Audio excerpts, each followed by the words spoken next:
Today's show is brought to you by Amazon. When shopping at Amazon, please consider going to lookingbackpodcast.com. Click the Amazon banner on the front page, and out of whatever you buy, a small percentage comes back to the show. It's a great way to help out. We're also brought to you by PayPal.com. To make a donation, go to lookingbackpodcast.com. Click the donate button on the front page. That takes you to the Looking Back PayPal page where you can make a one-time donation or a monthly donation. All donations are greatly appreciated, and every donation you will get to decide what topic we discuss for a future episode. With that, enjoy this episode of Looking Back, where we take a look back at one of my favorite comedy groups of all time, Monty Python. Monty Python, the Flying Circus.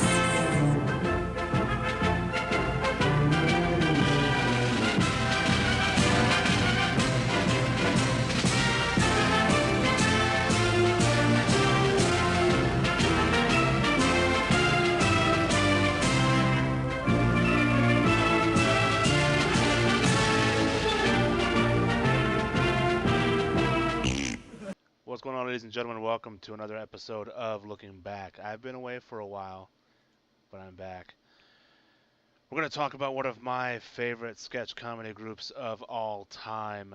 That group being the group that you're looking at right now, Monty Python. And I want to thank you so much for listening, and I hope the ads weren't too extremely long, but please do consider supporting the podcast. Monty Python was a British group who created their sketch comedy show, and one of my personal favorites, Monty Python's Flying Circus, that first aired on the BBC in October of 1969. Over the course of 4 series, 45 episodes were made. The phenomenon developed from TV into movies, stage shows, numerous albums, several books, as well as a stage musical. And their influence on comedy has been compared to the Beatles' influence on music. Broadcast by the BBC between 1969 and 1974, Monty Python's Flying Circus was conceived, written, and performed by its members, Graham Chapman, John Cleese, Terry Gilliam, Eric Idle, Terry Jones, and Michael Palin. Loosely structured as a sketch show, but with an innovative stream of consciousness approach, which was aided by Gilliam's animation. It pushed the boundaries of what was acceptable in style as well as content. A self-contained comedy team responsible for both writing and performing their work, the Pythons had creative control, which allowed them to experiment with form and content, discarding rules of television comedy. Their influence on British comedy has been apparent for years. While in North America it was colored the work of cult performers from the early editions of Saturday Night Live to more recent absurdist trends in TV comedy, Python-esque has entered the English lexicon as well. In 2005, a UK poll to find the comedian's comedian, 3 of the 6 Python members were voted by fellow comedians and comedy insiders to be among the top 50 greatest comedians ever. Cleese at number 2, Idle at 21, and Palin at number 30. We're going to talk about before the show, the style of the show, also the movies, and some pretty cool stuff that happened last year. But before Monty Python's Flying Circus, Jones and Palin met at Oxford, where they performed together with the Oxford Revue. Chapman and Cleese met at Cambridge. Idle was also at Cambridge, but he started a year after Chapman and Cleese met Gilliam in New York on tour with the Cambridge University Footlights Revue, known as Cambridge Circus, originally entitled A Clump of Plinths. Chapman, Cleese, and Idle were members of the Footlights, which at that time also included the future Goodies, Tim Brooke Taylor, Bill Oddie, and Graham Garden, and Jonathan Lynn, who was a co-writer of Yes Minister and Yes Prime Minister. During Idol's presidency of the club, feminist writer Germaine Greer and broadcaster Clive James were members. Recordings of Footlights Reviews at Pembroke College, which was called Smokers, included sketches and performances by Cleese and Idol, which, along with tapes of his performances in some of the Drama Society's theatrical productions, are kept in the archives of the Pembroke Players. All six members appeared in or wrote the following shows before Flying Circus. The Frost Report is credited as first uniting the British Pythons and provided an environment in which they could develop their particular styles.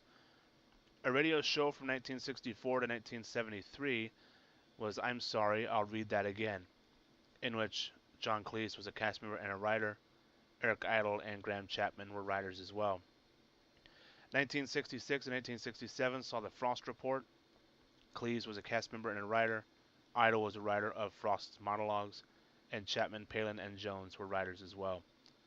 1967 saw At Last, the 1948 show, with Chapman and Cleese as writers and cast members, and Eric Idle as a writer as well. 1967's Twice a Fortnight, with Palin and Jones as cast members and writers. Do Not Adjust Your Set, 1967 to 69, had Idle, Jones, and Palin as cast members and writers. Gilliam did animation. We Have Ways of Making You Laugh, 1968, Eric Idle as a cast member and a writer. Gilliam did animation. How to Irritate People, 1968, Cleese and Chapman were cast members and writers, and Palin was a cast member as well. The Complete and Utter History of Britain, 1969, Palin and Jones were cast members and writers, and 1969's Doctor in the House, in which Cleese and Chapman were writers. Several featured other important British comedy writers or performers of the era, included Marty Feldman, Jonathan Lynn, David Jason, David Frost, as well as members of other future comedy teams, including Ronnie Corbett, Ronnie Barker, the two Ronnies, as well as the Goodies, Tim Brooke Taylor, Graham Garden, and Bill Oddie. Following the success of Do Not Adjust Your Set, a tea time children's program, ITV offered Gilliam, Idle, Jones, and Palin their own late-night adult comedy series together. At the same time, Chapman and Cleese were offered a show by the BBC, which had been impressed by their work on The Frost Report and At Last, the 1948 show. Cleese was reluctant to do a two-man show for various reasons, including Chapman's supposedly difficult and erratic personality. Cleese had fond memories of working with Palin and invited him to join the team, and with the ITV series still in pre-production, Palin agreed and suggested the involvement of his writing partner, Terry Jones, who was a colleague, as well as Eric Idle, who in turn suggested that Gilliam could provide animation for the series, and much had been made to the fact that Monty Python is a result of Cleese's desire to work with Palin and the chance circumstances that brought the four members into the fold. The development of Monty Python, the Pythons had a definite idea about what they wanted to do. They were admirers of the work of Peter Cook, Alan Bennett, Jonathan Miller, Dudley Moore on Beyond the Fringe, and had worked on Frost, which had similar styles. They enjoyed Cook and Moore's sketch show not only, but also. And one problem the Pythons perceived was that those programs, was that though the body of the sketch would be strong, the writers would often struggle to find the punchline funny enough to end on, and this would detract from the overall quality of the sketch. They decided they would simply not bother to cap the sketches in the traditional way, and early episodes of Flying Circus made great play of this abandonment of the punchline. One scene had Cleese turn to Idle as the sketch descends into chaos and remarks that this is the silliest sketch I've ever been in, and they all resolve not to carry on and simply walk off the set. However, as they began assembling material for the show, the Pythons watched one of their collective heroes, Spike Milligan, record his groundbreaking series Q5. Not only was the program more irreverent and anarchic than any previous television comedies, Milligan would often give up on sketches halfway throughout and wander off, often muttering, "Did I write this?" It was clear that their new series would now seem less original, and Jones in particular became determined that the Pythons should innovate. After much debate, Jones remembered an animation Gilliam had created for Do Not Adjust Your Set called Beware of the Elephants, which had intrigued him with the stream of consciousness style. Jones felt it would be a good concept to apply to this series, allowing sketches to blend into one another. Palin had also been equally fascinated by another of Gilliam's efforts entitled Christmas Cards, and agreed that it represented a way of doing things differently. Since Cleese and Chapman and Idle were less concerned with the overall flow of the program, it was Jones and Palin and Gilliam who became largely responsible for the presentation style of Flying Circus, in which disparate sketches are linked um, to give each episode a stream of consciousness approach, often using one of Gilliam's animations to move from one closing image of the sketch to an opening image of another. Writing started at 9 a.m., finished at 5. Typically, Cleese and Chapman worked as one pair, isolated from the others, as did Jones and Palin, and Idle wrote alone. After a few days, they would join together with Gilliam, critique their scripts, and exchange ideas. And their approach to writing was democratic. If the majority found an idea humorous, it was included in the show. The casting of roles for each sketch was a similarly unselfish process, since each member viewed himself primarily as a writer rather than an actor eager for screen time. With the themes for sketches were chosen, Gilliam had free hand to bridge them with animation using a camera, scissors, and airbrush. While the show was a collaborative effort, different factions within Python were responsible for elements of the team's humor. In general, the work of the Oxford-educated members, Jones and Palin, was more visual and more fanciful conceptually. The arrival of the Spanish Inquisition in a suburban front room. Nobody expects the Spanish Inquisition. That one. While the Cambridge graduates and their sketches tend to be more verbal, more aggressive. Um, for example, Cleese and Chapman's many confrontation sketches, Argument Clinic, where one character imitates or hurls abuse, or Idle's characters with bizarre verbal quirks such as the man who speaks in anagrams. Cleese confirmed that most of the sketches with heavy abuse were Graham's and mine, in his words, quote, anything that started with a slow pan across the countryside and impressive music was Mike and Terry's. Anything that got utterly involved with words and disappeared in any personal orifice was Eric's. Gilliam's animation, meanwhile, ranged from the whimsical to the savage. The cartoon format allowed him to create some astonishingly violent scenes without fear of censorship. Several names were considered for the show before Monty Python's Flying Circus was settled. Some were Owl Stretching Time, The Toad Elevating Moment, A Horse, a Spoon, and a Bucket, Vaseline Review, and Bun, Whack-It, Buzzard, Stubble, and Boot. Flying Circus stuck when the BBC explained it had printed the name on its schedules and was not prepared to amend it. Many variations of the name in front of this title then came and went. Popular legend holds that the BBC considered Monty Python's Flying Circus to be a ridiculous name, at which point the group, threatened to change their name every week until the BBC relented. Gwen Dibley's Flying Circus was named after a woman Palin had read about in the newspaper, thinking it would be amusing if she were to discover she had her own TV show. Baron von Tuch's Flying Circus was considered as an affectionate tribute to Barry Tuch, the man who brought them together. Arthur Megapode's Flying Circus was suggested and then discarded.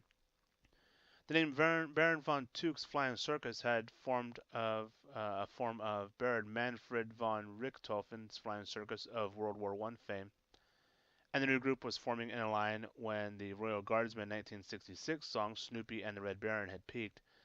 The term Flying Circus was another name for the popular entertainment of the 1920s known as barnstorming, where multiple performers collaborated with their stunts to perform a combined set of acts. There are differing, somewhat confusing accounts of the origins of the Python name, although the members agree that its only significance was that they thought it sounded funny.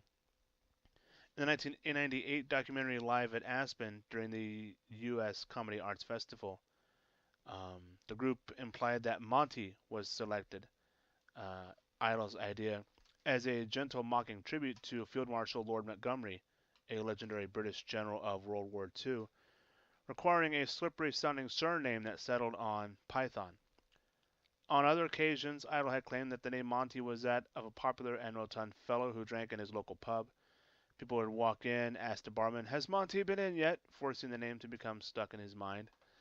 The name Monty Python was later described by the BBC as, quote, being envisaged by the team as the perfect name for a sleazy entertainment agent.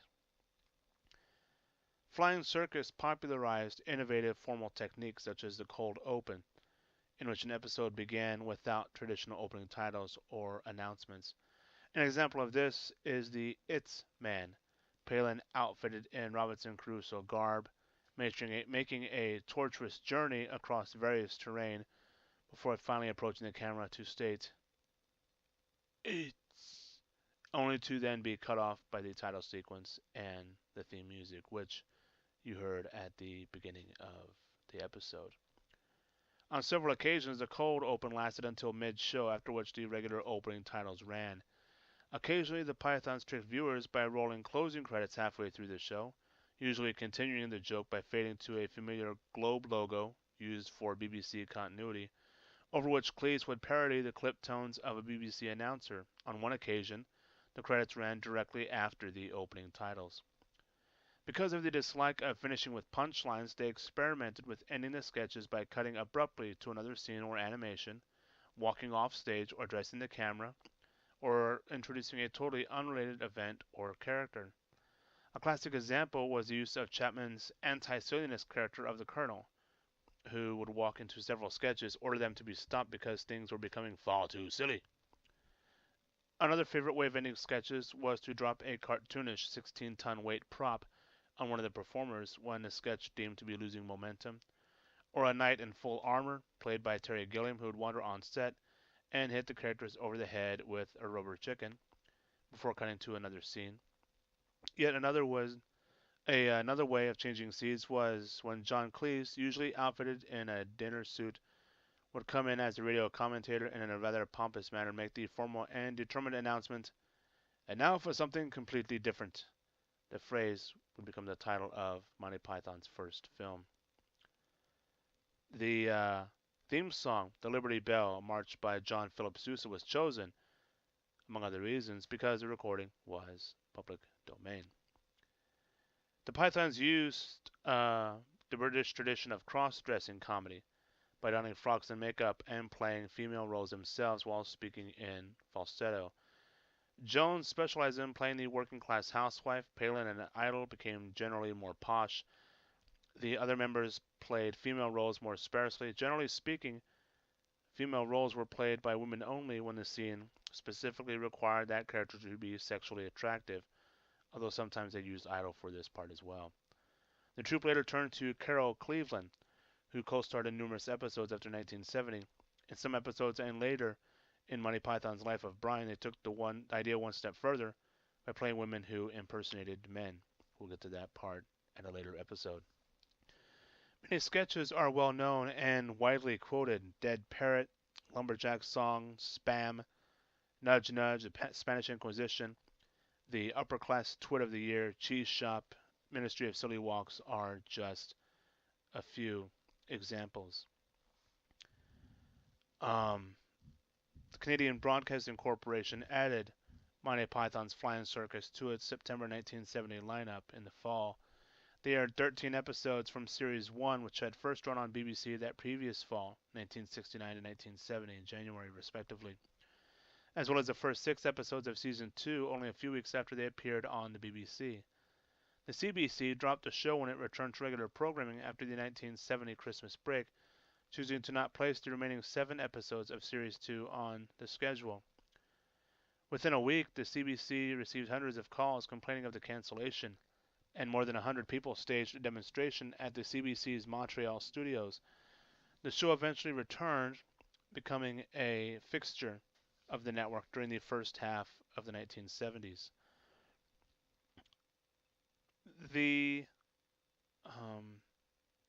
Time Life Films had the rights to distribute all BBC programs in the US. However, they decided that the British comedy would simply not work in the US, so it was not worth the investment to convert the Python's episodes from the European PAL standard to the American NTSC standard. In 1975, ABC broadcast two 90-minute Python specials, each with three shows, but cut a total of 24 minutes from each, in part to make time for commercials. In part to avoid upsetting the audience, as the judge observed in Gilliam versus American Broadcasting, where Monty Python sued for damages caused by broadcasting a mutilated version. According to the network, appellants should have anticipated the most of the excise material containing scatological references inappropriate for American television, and that these scenes would be replaced with commercials which presumably are more palatable to the American public. Obviously, Monty Python won the case. With their popularity throughout the rest of the 1970s, throughout the 1980s, PBS stations looked at other British comedies, leading to UK shows such as Are You Being Served, getting a US audience, and leading over time to many PBS stations having a British comedy night, which airs many popular UK comedies. Having considered the popularity um, at the end of the second series, Cleese left Flying Circus at the end of the third. He later explained he felt he no longer had anything fresh to offer the show, and claimed that him and Chapman only had two sketches in the third series, Dennis Moore and The Cheese Shop, which were truly original, and the others were bits and pieces from previous work cobbled together on a slightly different context. He was also finding Chapman, who at that point was in the full throes of alcoholism, difficult to work with. According to an interview with Idol said, quote, "It was on an Air Canada flight on the way to Toronto when John turned to all of us and said, 'I want out.' Why? I don't know. He gets bored more easily than the rest of us. He's a difficult man, not easy to be friendly with. He's so funny because he never wanted to be liked. That gives him a certain fascinating, arrogant freedom." The rest of the group carried on for one more half series before calling a halt to programming in 1974. The name Monty Python's Flying Circus appears in the open animation for Series 4, but in the end credits, the show is listed as simply Monty Python. Although John left the show, he was credited as a writer for 3 of the 6 episodes, largely concentrated on the Michael Ellis episode, which had begun life as one of the many drafts of the Holy Grail motion picture. When a new direction for Grail was decided upon, the subplot of Arthur and his knights wandering around a strange department store in modern times was lifted out and recycled as the aforementioned TV episode. While the first 3 series contained 13 episodes each, the fourth ended after just 6. Extremely keen to keep the now massively show going, the BBC offered the troupe a full 13 episodes, but the truncated troupe, now under the unspoken, quote, leadership of Terry Jones, came to a common agreement while writing the fourth season that there was not only enough material, and more importantly, only enough enthusiasm to shoot the 6 that were made. On the next episode, we'll talk about life after Flying Circus and some of the movies that they put out, um, of which there are 1, 2, 3, 4, 5, and we'll kind of get into where they've been. Um, they did get back together um, last year or early this year, I think, and that's actually out on DVD. Um, their reunion, and so there you go. That's pretty much Monty Python. Like I said, the next episode we'll get into life after Flying Circus, after the TV show, and it's going to get pretty entertaining, if I can say so myself. So definitely stay tuned for that. And until next time, take care of yourself and each other. Thanks for listening. I really appreciate it. Take care.